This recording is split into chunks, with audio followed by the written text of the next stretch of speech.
Some of you probably already know this, but Bunmi passed away a couple weeks ago. It was very sudden and unexpected, and we've just been taking the past few weeks to process everything and figure out how to move on.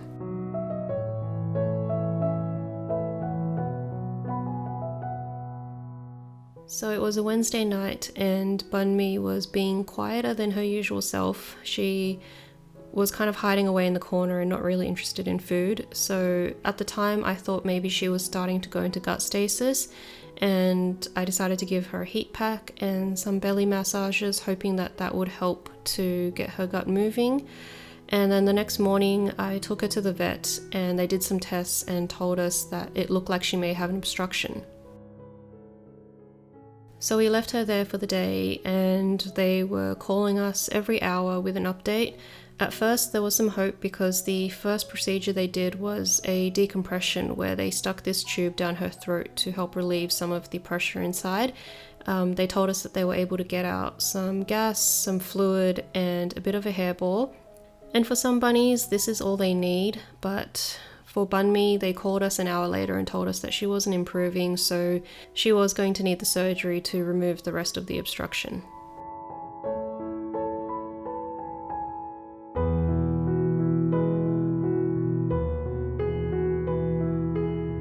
The vet called us again an hour and a half later and told us that Bunmi was in recovery, but her intestines were so badly damaged that they weren't able to stitch them back together properly, so she was still in a very critical condition and we would need to come back to pick her up and transfer her to a 24-hour vet hospital so that she could be monitored overnight. The vet was about a 40-minute drive from us, so about halfway there they called us and told us that she had gone into cardiac arrest and asked me whether I wanted them to perform CPR on her. So I said yes, and then they called us back maybe 5 minutes later and told us that she was gone.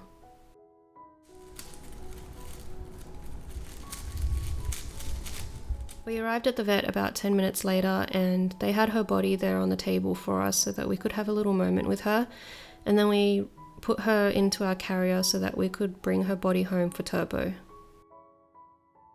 When we got home, Turbo ran straight up to the carrier and we took out Bunmi's body, laid her down on the floor.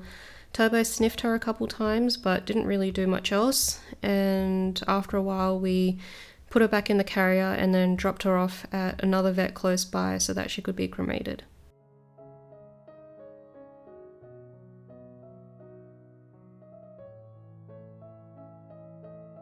It was really hard to come to terms with Bunmi's passing, but the thing that helped me the most was writing a letter to her where I got to write down all the different things I was going to miss about her and everything I ever wanted to say to her. And I shared some of that letter on my Instagram page, and reading all of the lovely comments from supportive people in the bunny community helped a lot. It was so nice to see just how many other people appreciated Bunmi's quirky personality as much as I did. Like I always said that she literally made me smile and made me laugh every single day. So yeah, losing her just felt like such a waste.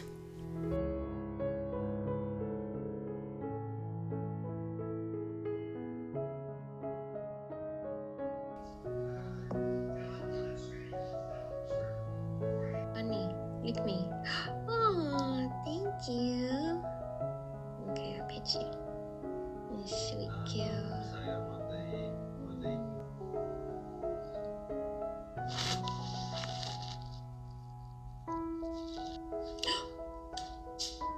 How did you get inside? Oh gosh, you're just too clever. Oh, Bunmi.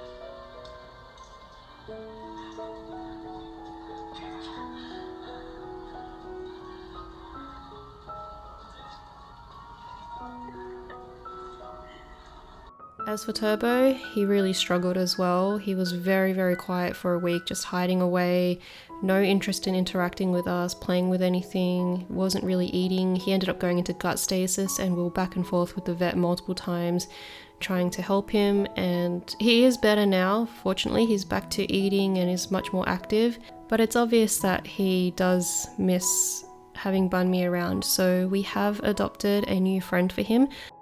Of course, it's not about replacing Bunmi at all, it's about giving Turbo that bunny companionship that he really needs.